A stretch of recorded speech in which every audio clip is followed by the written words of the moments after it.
All right, so this is Continuing Education Calculus Fund Lectures, Part 2, Day 1.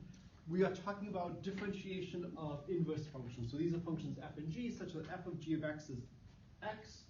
And we get this very nice rule that g prime of x is 1 over f prime of g of x. So if we know the rule of how to differentiate f, we can actually get for free how to differentiate g. And we saw earlier how to use this to get the derivative of the natural logarithm if we knew the derivative of the exponential function. So now we're going to do arctangent. So we need to find a pair of functions, and we want arctangent to be inside. I don't like the -1 notation for tangent inverse because it's often confused for power. Also as a, so I will write arctangent of x. So we need a function such that when we take that function and evaluate it at arctangent, we get x. So what function evaluated at the angle whose tangent is x? This is a trick question. This is not a trick question. This is the easiest question I can ask, but stated in a long, convoluted manner. So what function should I apply to arctangent of x to get x? Tangent. So the tangent of the angle whose tangent is x is, not surprisingly, x. So we then immediately deduce that the derivative of arctangent is just 1 over the derivative of tangent evaluated at arctangent of x. Now the derivative of tangent is secant squared. And so we just have secant squared at arctangent of x. So in some sense, the problem is done at this point. We now have the derivative of arctangent. But it turns out we can simplify this greatly. And this is where we'll draw a little bit of a triangle. So we just used the inverse rule. And now we want to find a triangle which has an angle whose tangent is x. So there's a lot of different ways you can draw the triangle. If I want an angle whose tangent is x, so here's my angle theta. If I make this side x and that side 1, the tangent of theta is x over 1. So this is going to be the angle theta that has a tangent of x. So by Pythagoras, the length of this over here is 1 plus x squared. So theta is the arctangent of x. It's the angle whose tangent is x. So tangent theta equals x. Well, now we need to do 1 over secant squared. Well, 1 over secant squared, because it's very bad notation, is the same as cosine squared. So this is just cosine squared of arctangent of x. Well, now we just look at this triangle. What's the cosine of theta? 1 over square root of 1 plus x squared. We square things, and so we get 1 over 1 plus x squared. And that's a nice way to get the derivative of arctangent and get it into a nice elementary function.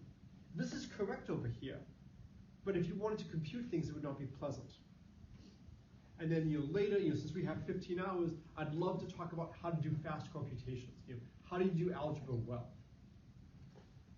Okay. Any questions on this? Okay, so what I want to do is I want to go from this now and just do all of trigonometry in 1 minute. We spent a lot of time looking at the exponential function. I have my students time me. It really comes down to just how rapidly can I write things. So how many of you have taught trigonometry? All right, so you've proven all the angle addition formulas and all that stuff? Yeah. And the students are always, enraptured. Yeah. Yes. Good. More. Right. Yes. Where do these angle addition formulas come from? Why is the sine of x plus y sine x cosine y plus cosine x? You can draw the triangles, and you can prove it. This is following the proof line by line by line, but do you have a big picture understanding of why the sine of x plus y is sine x cosine y plus cosine x sine y?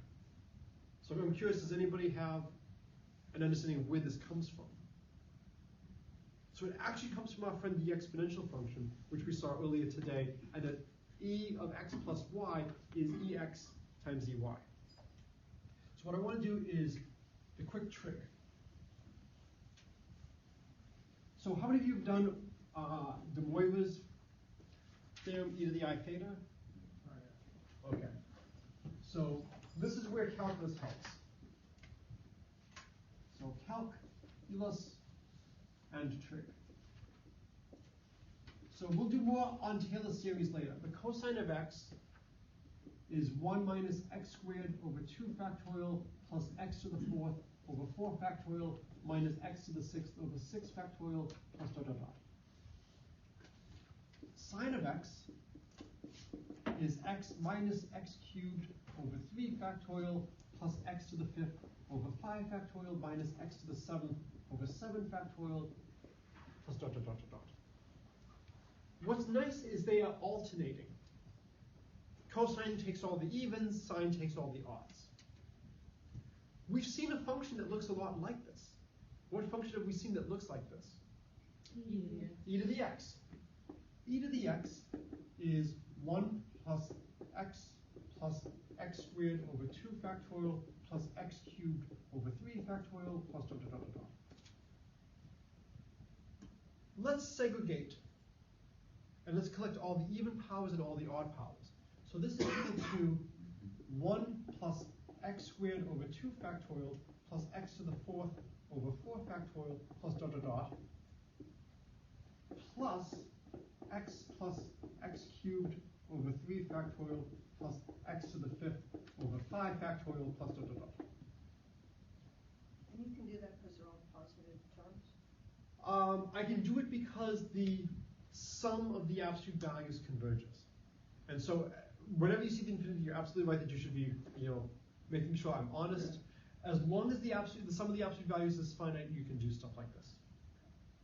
So I just want to make sure that we're all mathematicians here, that there's no English professor or teacher secretly lurking in here. Okay, good. So it's either I am or I is the square root of -1, right? So I times I is not a big yes, but it's -1. Let's replace this with e to the ix. So if we replace x with ix, we get 1. Now we get ix squared. I squared is -1, so this will become minus x squared over 2 factorial. Then we'll have an I to the 4th. I to the 4th is just 1. So we'll have an x to the 4th over 4 factorial. The next one will have an I to the 6th. I to the 4th is 1. We have 2 more. That'll be a minus x to the 6th over 6 factorial. And so I should deal with the odd terms here, but this is screaming at us right now to write something below. So what is this equal? That's just cosine of x.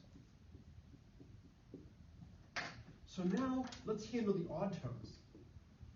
So the first one is we replace x with ix, so this becomes ix.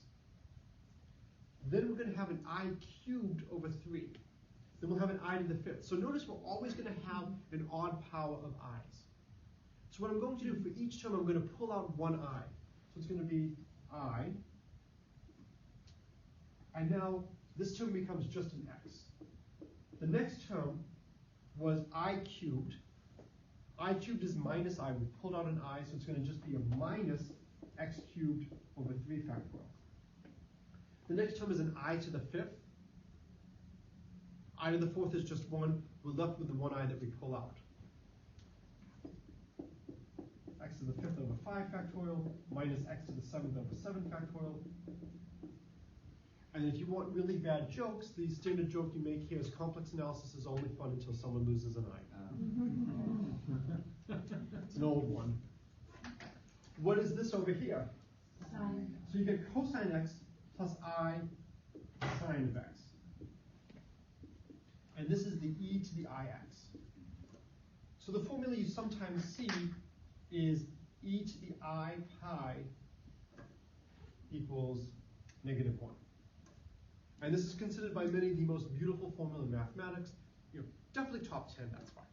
It involves 3 of the most fundamental numbers in mathematics. It involves the square root of -1, it involves pi, it involves e, and it even has a minus sign.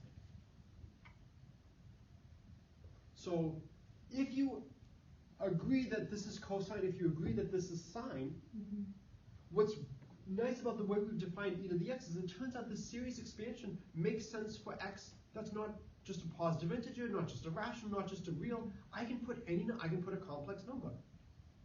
I can put in 5 plus 3 times I and expand it out, because at every stage all I'm doing is I'm taking a number and I'm raising it to an integer power and then I'm dividing by an integer.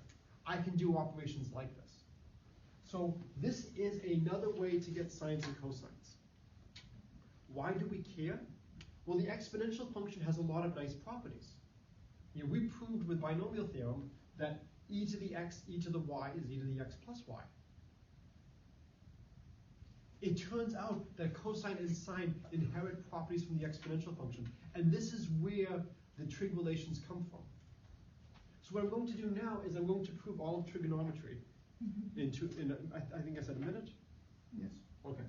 So I will just write down that we are going to use e to the ix is cosine x plus I sine x. Right. I claim that if I prove 2 formulas in trigonometry, that's enough. And that the rest follow from similar logic. All right. Are we ready? Yeah. We'll see how close we come. It's probably more like 2 minutes. No rush. Ready? Yeah. E to the ix, e to the minus ix is e to the 0. So cosine x plus I sine x times cosine x minus I sine x equals 1. So when you expand things out, cosine squared x plus sine squared x equals 1. Can you hit pause? Okay, how much so far? 17 seconds. So I'll just go through this a little bit slower now, but with the clock running. So I'm using, look, e to the minus ix is cosine minus x plus I sine minus x. And then that's the same as cosine of x, because cosine is an even function, minus I sine x, because sine is an odd function. If you look at the series expansion, all the cosines are even powers. So replacing x with negative x, no change. All the sines are odd powers, so replacing x with a minus x gives you a negative sign. So the first part over here, e to the minus ix is just cosine x minus I sine x. And now I just use FOIL. Cosine times cosine is cosine squared. I sine x cosine x minus I sine x cosine x. So they cancel. And then we have minus I times I, which is 1 sine squared. So we have cosine squared plus sine squared equals 1. Okay? So I'm cheating a little bit to get into 1 minute, but you also, before you hit start, you also took at least, I think, a second to move your hand to the computer. So just yeah, 16 seconds. Okay. You ready for the next one? Yeah. All right, on your mark, let's go. So e to the ix, e to the iy is e to the I x plus y. This is cosine x plus I sine x times cosine y plus I sine y. And that has to equal cosine x plus y plus I sine x plus y. So now if I expand things out here, I get cosine x cosine y minus sine x sine y, that's the real part, plus I times sine x cosine y plus cosine x sine y. And so the real part has to equal the real part, and the imaginary part has to equal the imaginary part. Stop. How much? We're at about a minute. Below or above? Total. Was that Below a minute or above a minute? 1 second over? Okay, but does that include the? Yeah. So it was a minute. Okay, good. That was crazy. So to just go through this a little bit slower, e to the ix, here's what it is. E to the iy, here's what it is. Multiply it out, and the only way 2 complex numbers can be equal is the real parts must be the same, the imaginary parts must be the same. And so the real part is cosine x cosine y minus sine x sine y. That's going to be cosine x plus y. This is where these identities come from. These identities all come from the exponential function. And in fact, you can rewrite cosine because e to the ix is cosine x plus I sine x e to the minus ix is cosine x minus I sine x. We can solve for cosine and sine in terms of the exponential. If I add these two, I get twice cosine is e to the ix plus e to the minus ix. So then if I divide by 2, this is the same as cosine x is e to the ix plus e to the minus ix over 2. And similarly, the sine of y is going to be e to the ix minus e to the minus ix over 2 times I. And it's because now I just subtract this from this. And I'll get 2i divided by 2i. So this is another definition of cosine and sine. You define them in terms of exponentials. So it all depends on that Taylor polynomials in the beginning, cosine and sine. Yes. And that expansion, that definition for e to the x also being the polynomial. Yes, is basically cosine and sine in my world are the real and imaginary part of the exponential at a complex number. Are there any Foxtrot fans here? Okay, so I love the comic strip Foxtrot, even if the author is from Amherst. There is a math geek, Jason, and there's one episode where he's at Camp Bormore, and they have an annoying counselor. He's just furious because this camp counselor, this camp provided calculator is not worth anything. It's giving the wrong answers. He's taking the cosine of a number and he's getting like 1.58. Everybody knows you can't have a cosine above 1. And Jason says, what's happening is you're taking the hyperbolic cosine. You've hit this button by mistake and it's not on the regular cosine. And then another one of his friends says, if you want, you could have my calculator. Some of us don't need these. If you look at this, we've defined the exponential function for any value. I could put in x equals 5, and that's just the cosine of 5. I could put in 3 pi over 2, and that's the cosine of 3 pi over 2. I could also put in x equals I. And I could say, what is the cosine of I? And if I put in I get e to the minus 1 plus e to the positive 1 over 2. Not 0. Oh. It'll be e plus 1 over e. So it'll be the average of e and 1 over e. And that number will be greater than 1. And so we can actually define hyperbolic sine and hyperbolic cosine. I don't know if anybody does that in their classes. But when you have these definitions, you can call cosine of ix. And this is where you get your hyperbolic cosine. Can you not erase for a second? Oh. You went like 100 miles an hour. Yes. I'm the slowest one here. I just need to think. Yep, no problem. So, No problem. And so over here, it's basically just systems of equations. Instead of having my variables x and y, I have my variables as cosine of x and sine of x. And I want to solve for cosine of x in terms of these. And so if I add these two lines, notice the I sine x and the minus I sine x cancel. And so if I add them, what we'll get e to the ix plus e to the minus ix is 2 cosine x plus 0. stand by. Yep. And now that we have that, we can now solve for cosine of x as just e to the ix plus e to the minus ix over 2. And if any of you want to use these in your classes, I'm happy to write up a set of notes on some of the small units, just to facilitate the implementation. But this allows us to define new functions. And so you can actually talk about taking the cosine of an imaginary number. And then the question is, why would we care about something? This actually comes up in orbital mechanics when you're looking at some of Newton's laws and the motions that come in. You have things going on hyperbolas. And the way you parameterize a point on a circle is with your sines and cosines. The way you parameterize something on a hyperbola is the hyperbolic sines and cosines. And so hyperbolic functions have similar properties to sines and cosines, but a little bit different. So for hyperbolic, it's hyperbolic cosine squared minus hyperbolic sine squared equals 1. And you can begin to see, that looks like a hyperbola. A difference of two things equals 1.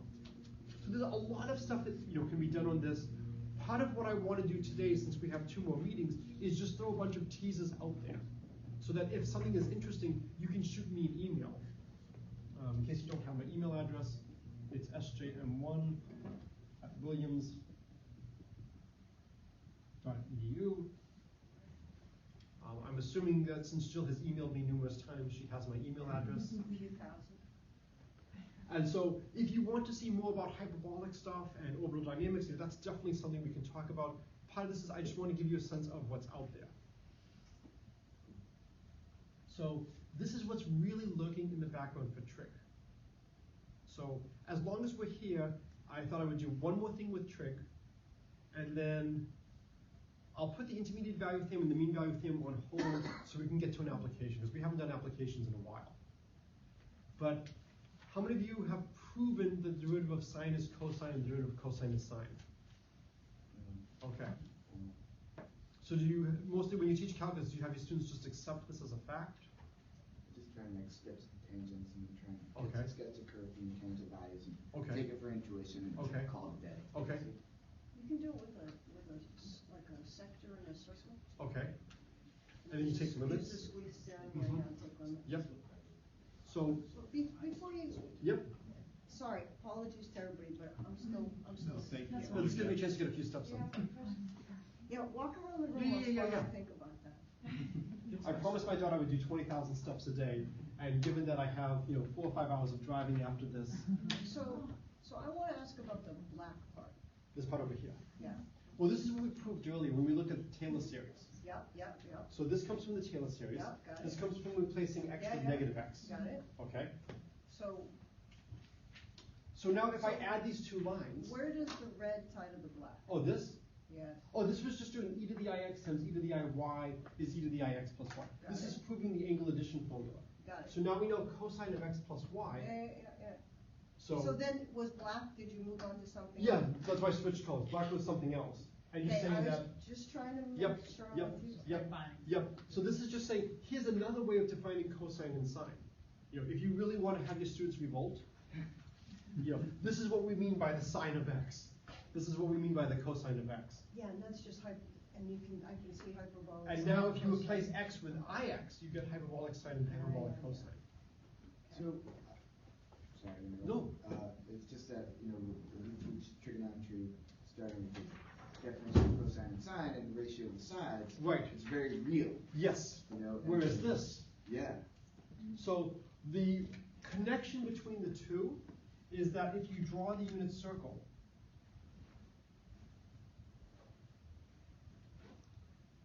this over here would be cosine of theta, this would be the sine of theta, and this would be 1. And this point over here is e to the I theta in the complex plane. And this has a real part and an imaginary part. And so the connection between regular trig is we're defining the real part to be cosine. We're defining the imaginary part to be sine. And that's your physical interpretation. And as your point moves on the circle, you get different quantities. But just because we give something a definition doesn't necessarily mean we have a good way to compute with it. So we're calling this cosine, we're calling this sine. How do you actually find what cosine and sine are?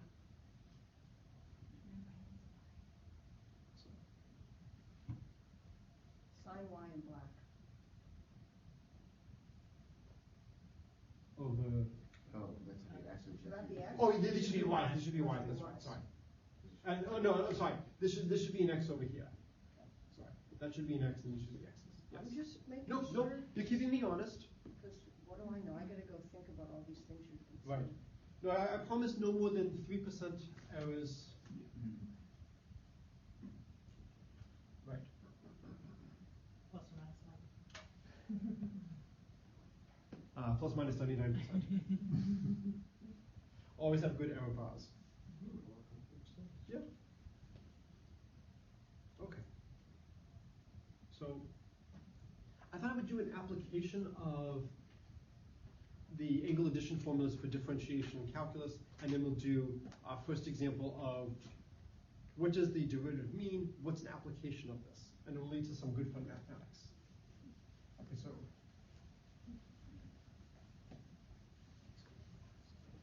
So it turns out that if you want to calculate the derivatives of sines and cosines, there's only one place where you need to know the derivatives. So let's say we want to calculate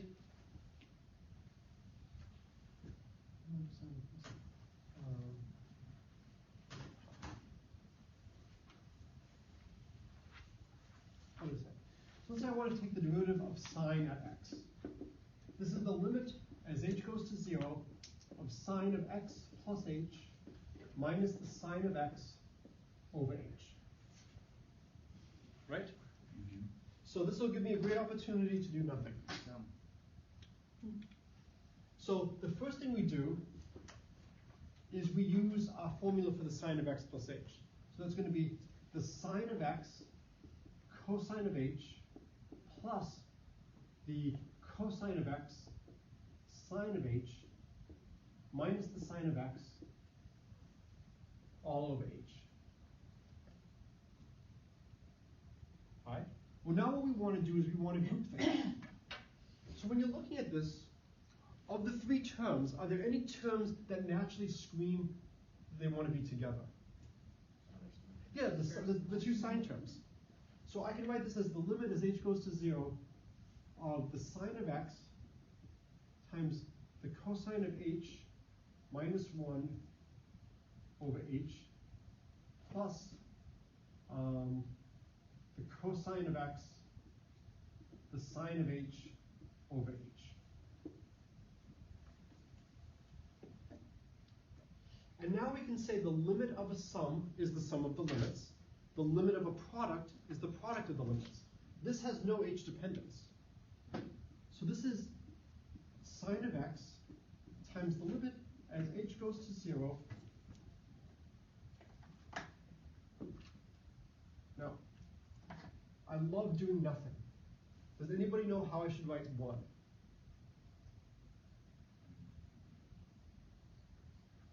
Cosine? Cosine of what? So how can I write 1 using cosine? It's the question of why. 1 minus x. Well, what number has a cosine of 1? 0. So I'm going to write 1 as cosine of 0.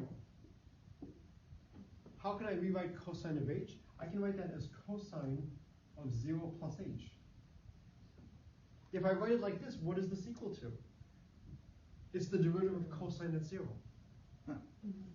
And now on the next piece, so that's my first term. Now I'll have cosine of x times the limit as h goes to 0. Building on our success of doing nothing, let's do nothing again. How shall I write the sine of h?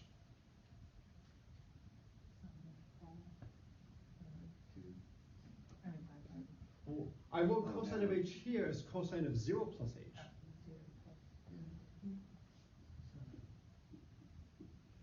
And what would you love to subtract from the sine of 0 plus h?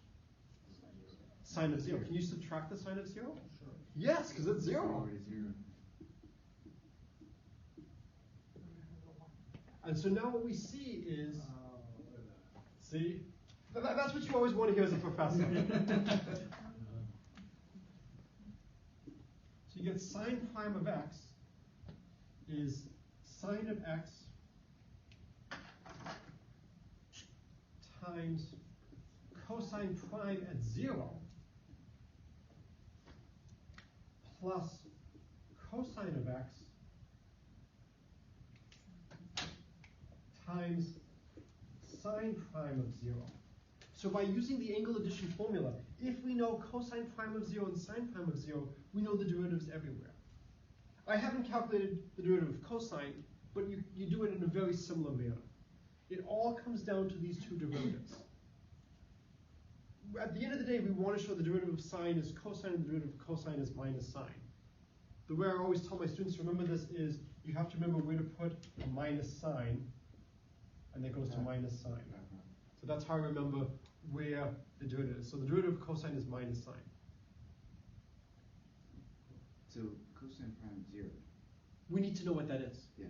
And we need to know what sine prime of 0 is. Yeah. So because we believe sine prime is cosine, sine prime at 0 should be 1, and cosine prime of 0 should be 0. You need to calculate these limits. These are the two most important limits in all of differential trigonometry. Once we know those two values, we know the derivatives of sines and cosines. But unfortunately, we have to figure out what is the derivative of sine at 0, what is the derivative of cosine at 0. So the derivative of sine at 0 can be done with circles and squeezing things. I'm happy to do that. For now, I don't want to do that. I want to just quickly show you how to calculate the derivative of cosine at 0. Cosine of 0 is much easier. That derivative is much easier than sine at 0. And the reason is, what's the derivative of cosine at 0? It's 0. What's the derivative of sine at 0?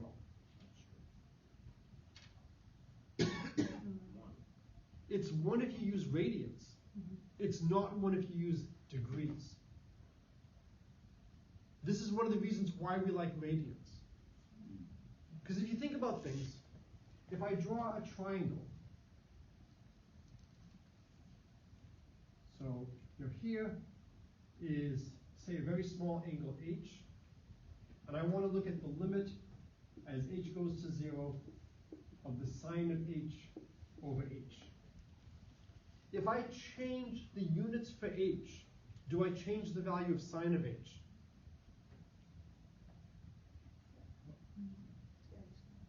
If I'm not shrinking h, I'm saying I'm changing the units of h. For the given angle that you For a given angle, I can write h in radians or degrees. Does it change the value of the sine? No. But does it change the value of the denominator? Yes, it rescales it by a factor of 2 pi over 360 or 360 over 2 pi. So depending on what units you use, the denominator will change. This is a point that is often missed when calculus is taught.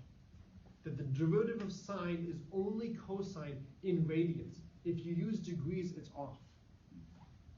This is one of the reasons why we like to use radians, because if you use radians, then the length of this arc is just h times, it's the radius times h over, just h times, yes. And if h is 2 pi, you would get the whole circle.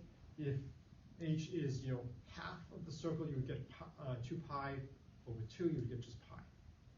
And so if we use radians, the length of this segment is equal to the radius times this. And since we normally do things that are unit radius, then that length would be h over here. So one h would be an angular measurement, the other h would be the arc measurement. And then you want to say that this thing over here is approximately equal to h. This small little part here is insignificant. And that's just one of the limits you need to do. That's why this limit is so hard, because this limit depends on the system you use. If you used degrees, you would get a different value. Over here, I get 0. If you multiply anything by 0, it's still 0. So if I'm off by a conversion factor, I'm not going to see it here. So I can quickly give you a sketch of a proof as to why the derivative of cosine should be 0. And then we'll do the application. Okay. Is everybody comfortable with all the stuff up to here? All right, so I'm just get a little bit more fluid space. We don't need this anymore. So we have the Pythagorean identity. Let's let a of x be cosine squared x plus sine squared x. And what does that equal? 1. So we can differentiate. So a prime of x, so I'll do the hard part, I'll take the derivative of this part. It's going to be 2 cosine x times cosine prime of x plus 2 sine of x sine prime of x. And then to be fair, I'll leave the differentiation of 1 to you. Okay. So this identity is true for all values. Now I am assuming that these functions are differentiable, but we're willing to grant me that, bless you. We can evaluate this at any choice of x. What would be a good choice of x to use?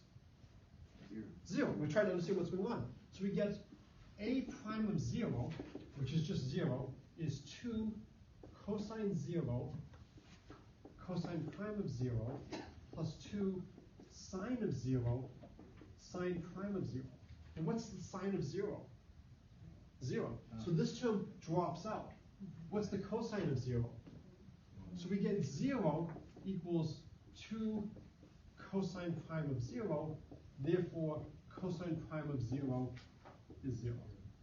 So we know that this now equals 0. Yeah. So we get that one cheaply. Yeah. And then if you want to be a real, if you want to have fun with your students, you say, look, we got two limits. I'll do cosine prime of 0, and I'll let you guys do sine prime of 0 at home. This one has significant meat to it. I will give you a quick, fast, incorrect proof of why this equals 1. So I was just thinking, like you did that to your kids are going to try and follow the same thing and keep sine prime of 0, and they're going to try and divide by sine of 0. Right. Right? And so the problem is, we need the coefficient here to be non-zero. Yeah. And so, for instance, we could take pi halves, and then we'd get a 1, yeah. and then the cosine of pi halves would be 0. Right. And so we would get 0 equals 2 times 1 times sine prime at pi halves. Great, we know the derivative at pi halves. That doesn't help us. Okay. What does it?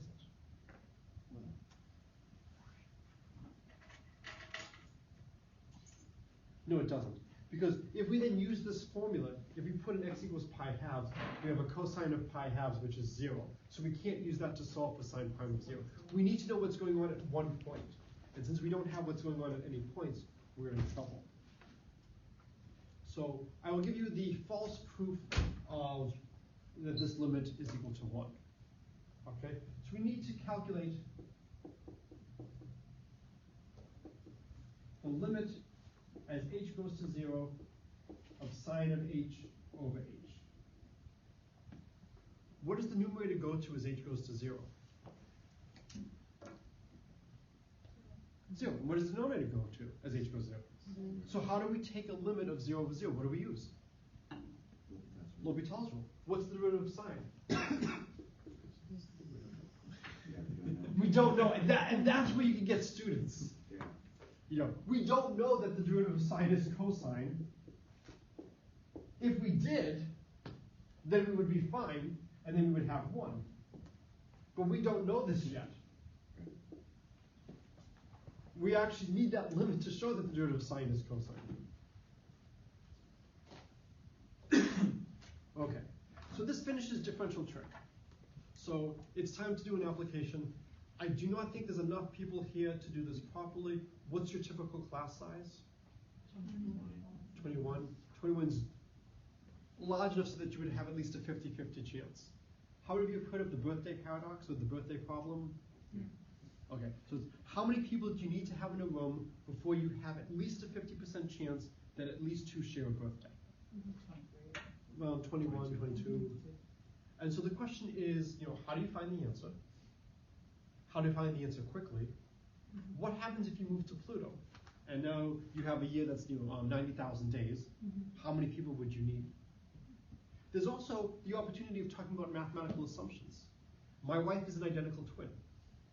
If I'm at a family gathering on her side, the probability of 2 people in the room sharing a birthday is quite high. Are birthdays evenly distributed across the year? No. And so, this is a math class, so I'm not going to go into biological stuff. There's great stories about birthdays and sports leagues. That in a lot of sports, birthdays are clustered in certain times of the year. And the reason is, the best example is the Canadian junior hockey tournament. Malcolm Gladwell has a wonderful passage on this, where he replaces the names of the players with their birthdays. It's like January 12th passes the puck to February 3rd. February 3rd passes back, March 2nd. March 2nd shoots, blocked by 8. And just all people from the beginning third of the year. And the reason is you want to be the oldest kid just to miss the cutoff. Because if you just miss the cutoff, you'll be the oldest kid left in that division. And when you're a really little kid, if you're bigger, it's a huge advantage. So you look like you're one of the better players. So you get more playing time, you get more attention. And then it just propagates and follows you throughout your career. That there's a huge amount of tracking that starts at a very early age because of the luck of when your birthday was. And it persists all the way up to the pros. I do not think that you're more likely intrinsically to be born with certain sports skills in certain months. But because you're performing well, it becomes almost self-fulfilling that you get the extra stuff. So the question is, how do we solve the birthday paradox if we're on the Earth, and how do we solve it if we move to Pluto? And then the question is, what do we mean by solve? Do you need an exact answer, or do I need an approximate answer? So I teach classes on operations research. So imagine you own American Airlines. What is your objective if you own American Airlines? Make money, right? Anybody who says to fly people is not going to be an economist, right? Your goal is to make money. How do you make money? Hopefully by flying people and not taking subsidies for not flying people. Hopefully it's, I want to fly people as efficiently as possible, and I want to set up some constraints. If this plane is being used to fly people from Boston to New York, I can't use it to fly people from Atlanta to Dallas. And then when the plane lands, there's going to be a certain amount of time before it can be used again. Or how many planes do you want to keep in strategic reserve? So that if a storm hits and you lose certain planes, do you have other planes that you can quickly bring into the system? How much time do you want to have for passengers to connect to their flights? Because if there's a delay, you don't want this to propagate through the whole system. So a lot of times as you go further and further in math, or if you get into engineering, you are no longer trying to solve a problem exactly, you are trying to come up with a pretty good approximate solution. So let's do the birthday problem.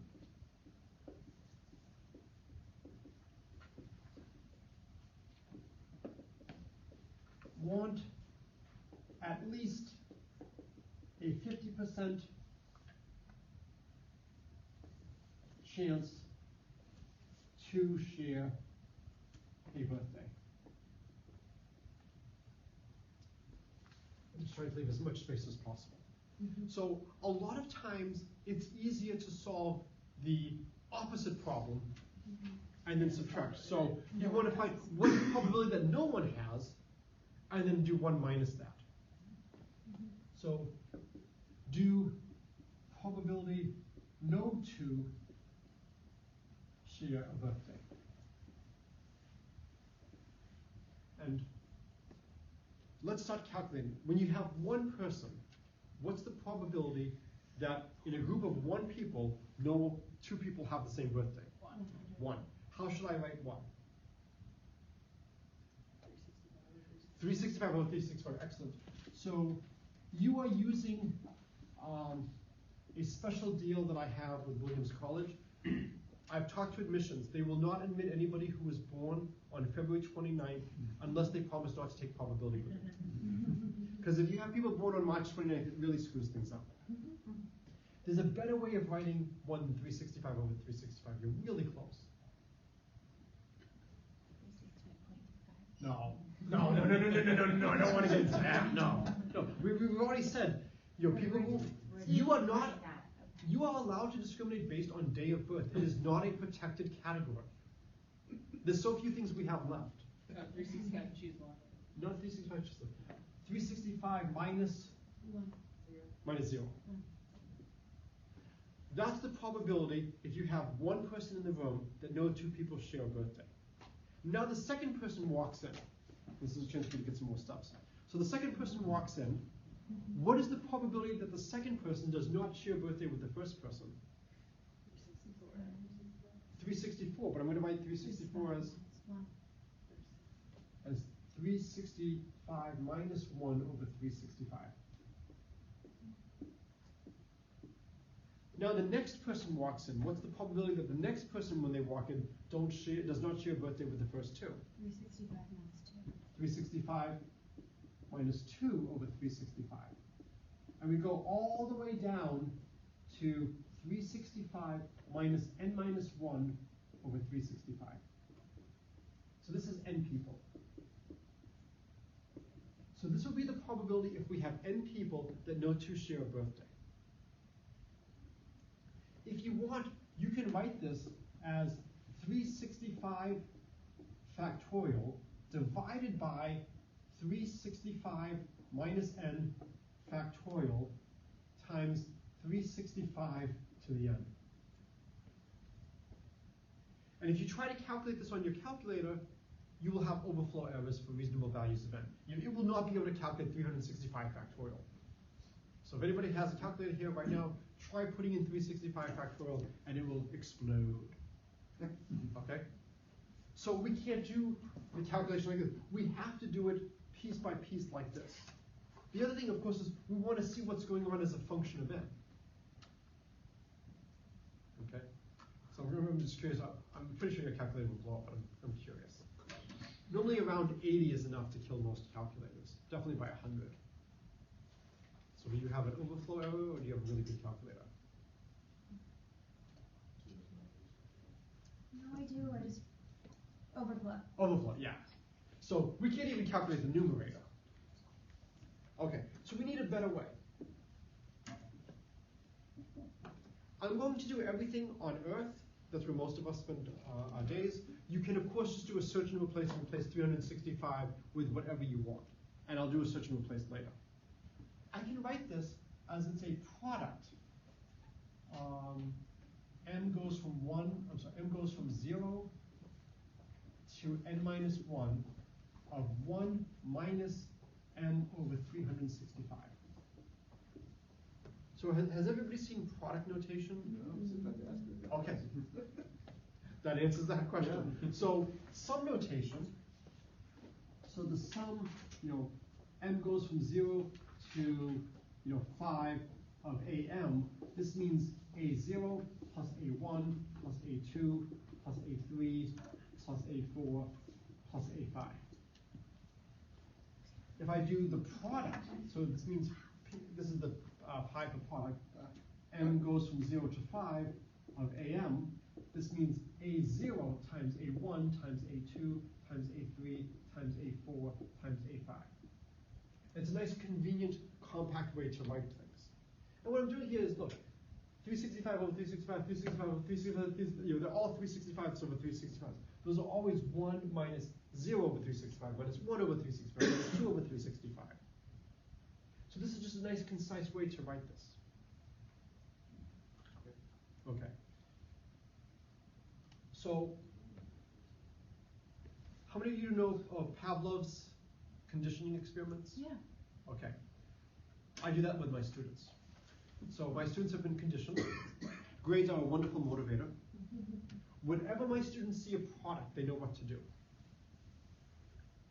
So given that you've never seen these product notations before, and you don't have as much experience with products, you would much rather have a sum.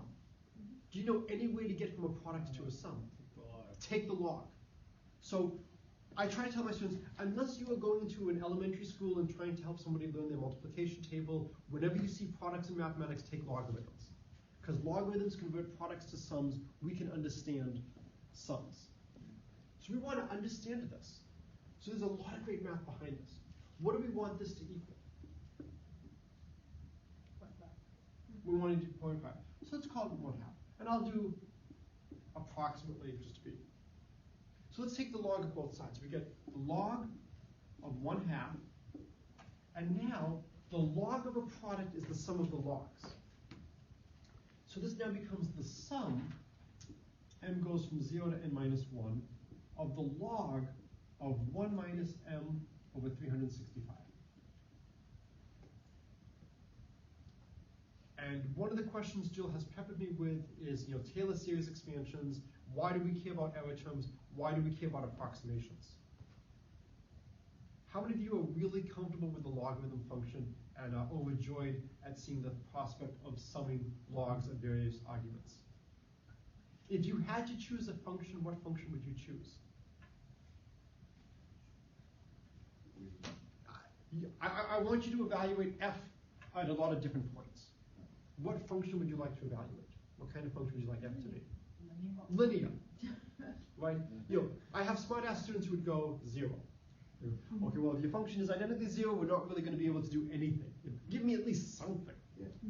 A linear function is not too easy. the whole point of calculus, the main idea of differential calculus is I give you some gobbledygook function, and we take a tangent line approximation. In a small neighborhood of the point, the tangent line is a really good approximation to the function. And locally, you can replace any function with a straight line. Is it perfect? No. But locally, it's not that bad. So you often talk about driving from, say, Boston to DC. And if you want to know, instantaneously how you're doing, that's fine. There could be traffic in various places.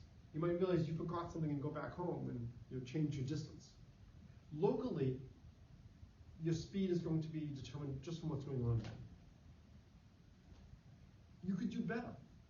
If I look at my dashboard and I see what my instantaneous speed is, if I want to see where will I be in 2 seconds, I can just calculate, I'm traveling at the speed limit, of course, because I wouldn't speed, so I multiply by the appropriate amount of time. But maybe there is a deer running in front of the road and I'm slamming on my brakes. And so my instantaneous speed is not going to stay constant. This is assuming constant speed. If I include the acceleration, I will get a much better estimate of where I will be in a short amount of time. And so the way you should think about it is Taylor series is you start off with f of x is, let's do everything at time 0. Where am I in the future? Wherever I am now, that's where I will be for all eternity. Because if I have no other information, if all I know is I'm here, well, am I moving in this direction? See, I'm trying to work this up into my lecture. Am I moving in this direction? I don't know. And so if I don't have any information, the best guess I can say is wherever I am, that's where I'll be forever. If you could have one piece of information, you'd like to know the instantaneous speed. And then you would say, well, it's plus f prime at 0, my instantaneous speed at 0, times the amount of elapsed time. And then that will be your tangent line approximation. What if you know more? What if you know your acceleration? Then the next term that comes in is f double prime of 0 over 2 factorial x squared. And one reason to see that there should be a 2 factorial is when we take 2 derivatives of this side, the 2 will come down, we'll cancel this, we'll have f double prime of 0, 2 derivatives here evaluated at x equals 0 should be f double prime of 0. So we'll talk in more detail about Taylor series later, but the reason we want this to be here is we want the derivatives to match. And so now if I take f prime of x, I take one derivative of this side, I get f prime of 0 plus f double prime of 0, 2 over 2 factorial times x. And so I get f prime of 0 is f prime of 0. These two sides have the same agreement when x equals 0. If I take another derivative, f double prime of 0, I will get f double prime of 0.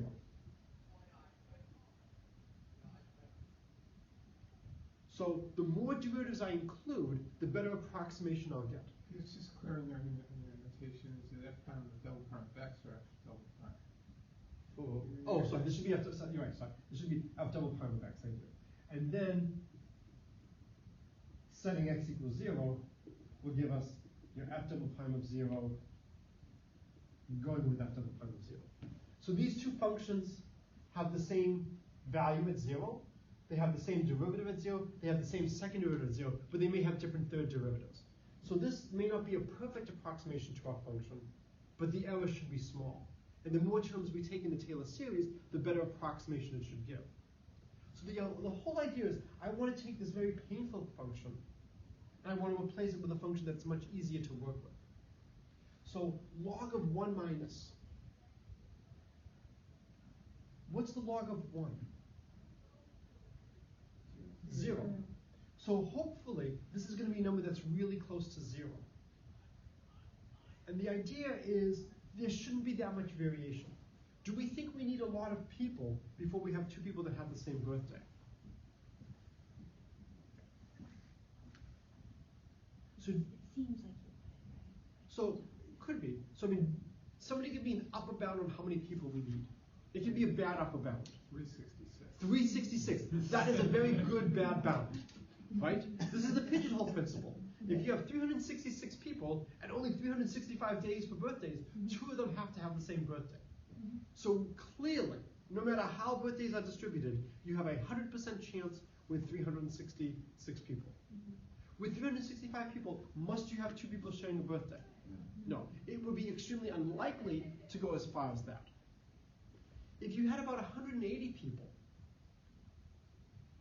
imagine you don't have a shared birthday with 180 people. The next person walks in, and they've got about a 50% chance that they would share a birthday. So if you were able to somehow survive up to 180, the next person would give you a 50% chance. And it's quite likely by the time you hit 180, you've got two people sharing a birthday. So we expect that m is going to be a lot smaller than 365. So we expect that this looks like log of 1 minus x. So what we're going to do is we're going to do the Taylor series expansion of the log of 1 minus x. We're going to try to find the tangent line approximation. So fortunately, we took the derivative of log earlier. Oh, I apologize. I had promised I was going to use the high school log.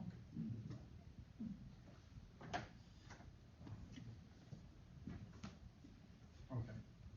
So let's let f of x be the natural log of 1 minus x. How do you show log base 10 then when you're doing it? I always write it as log subscript 10 of x. Got it. So we always use a subscript. And then, just to make things really nice, so I know that there's one person here who does computer science. So log of x base 2 is often used in computer science because they do things in binary. In number theory, this sometimes means the log of x. And log sub 3 of x in number theory sometimes means log of x. Because things like this arise in terms of very slow convergence. It's always a question of what do you use. So you've just got to be careful to glance down. So let's take the function f of x equals the natural log of 1 minus x. So let's calculate its derivative, f prime of x. It's going to be the derivative of the natural log at 1 minus x times the derivative of 1 minus x. Well, the derivative of the natural log is the 1 over function. So we get 1 over 1 minus x. And the derivative of 1 minus x is just negative 1. So the derivative of log of 1 minus x is negative 1 over 1 minus x.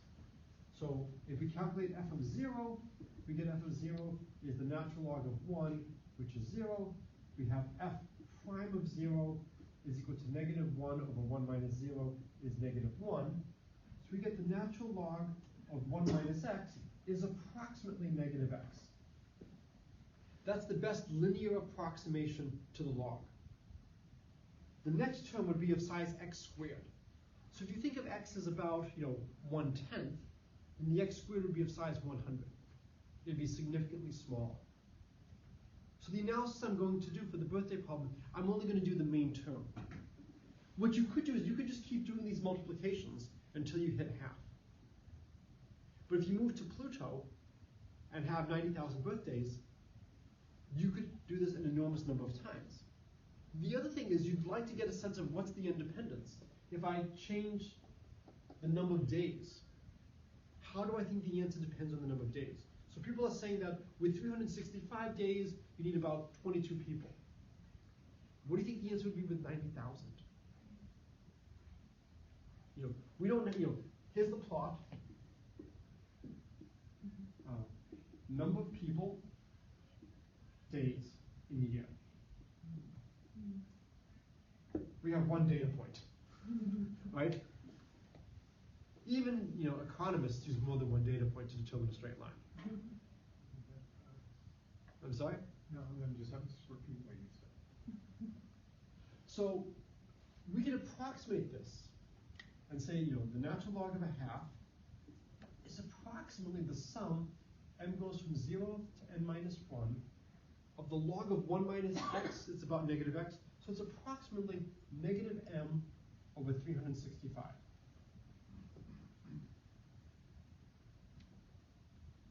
I'm going to bring the negative over to the other side, because I can write the log of 1/2 as minus log 2. And this way I can just cancel the negative signs. So I'll cancel the negative signs, I'll bring the 365 over to the other side, and I'll get 365 times the natural log of 2 is approximately the sum. M goes from 0 to n minus 1 of m.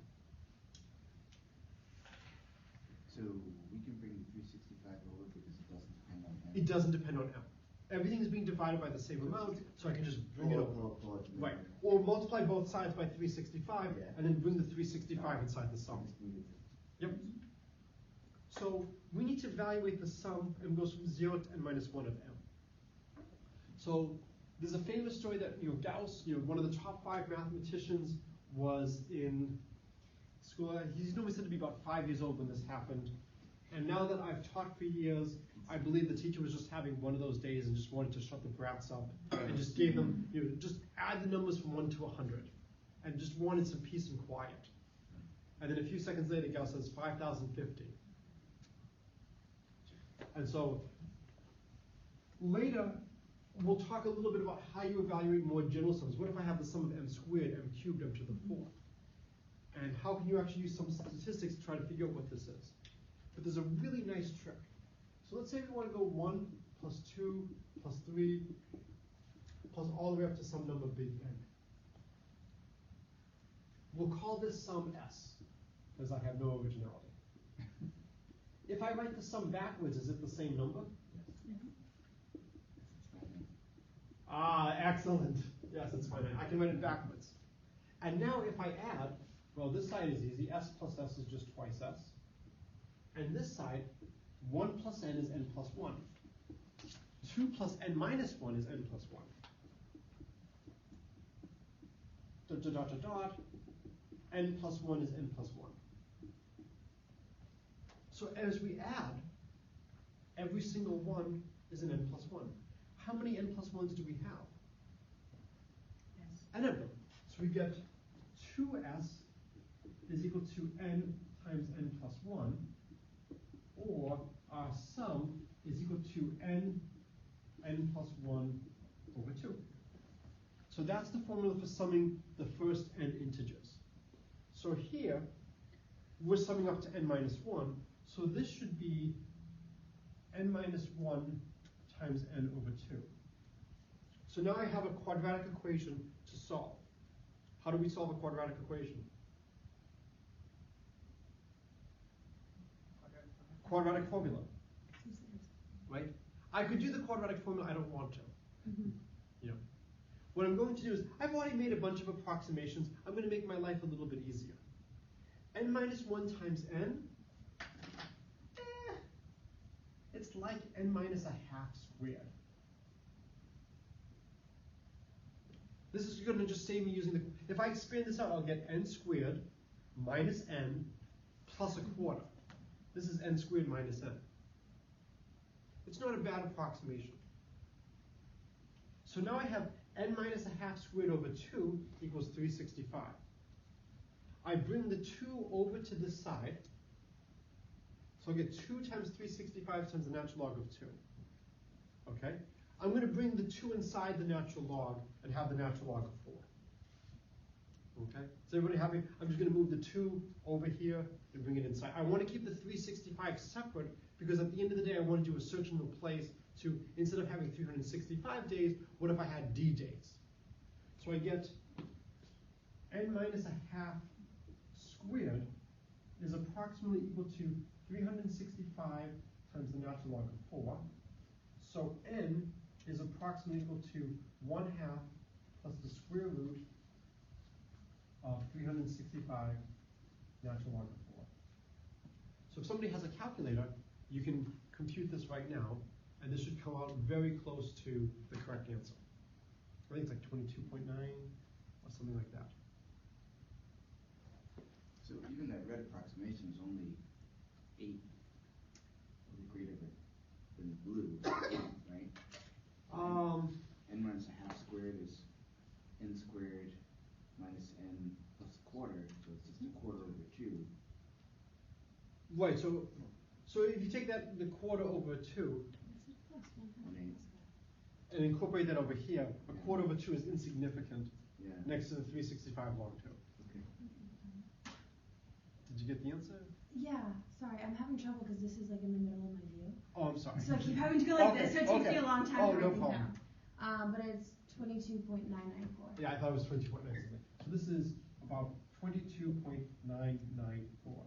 And so if you Google the birthday problem and just see what the answer is, and if you just do the multiplication, it's phenomenal how close this is. So to me, this is one of the easiest applications I know of the power of Taylor approximation. We don't have to work with this complicated log function. If you wanted to do better, we could actually keep track of what the error is. We'd have sums of m squared. That would be the next term. And we could figure out what that would be and how much that would change things by. But what's nice is we now have a way to try to get some dependence. So more generally, if I assume there are d days in the year, it should be approximately 1/2 plus the square root of d times the natural log of 4. So if you go to Pluto with 90,000 days, it would be on the order of square root. So you now have an idea of how that plot should have worked. And what I like is, when I teach probability, I often have the students guess as to what do they think it would be for Plutonic friendships. If you have this massive 90,000 day year, how likely do you think it would be? How do you think it depends? So for a lot of things, we care about the dependence on the parameters. This gives you that it depends like the square root of the number of days. So what's also nice is it gives you sums of m. And so, how do we evaluate something like this? If you're proving your calculus results, if you're proving the area under the curve is given by the antiderivative at b minus the antiderivative at a, you want to check this. You often check it for straight lines or for parabolas. And so you have to evaluate things like the sum of m squared. You have to evaluate these power sums. And so here is an application to power sums for something like that. Okay. Any questions on the birthday problem? Okay, so what time was the last break? 9:30. 9:30. Okay. Do you want to figure out our lunch order? I can do it now. Okay. So let's stop now then.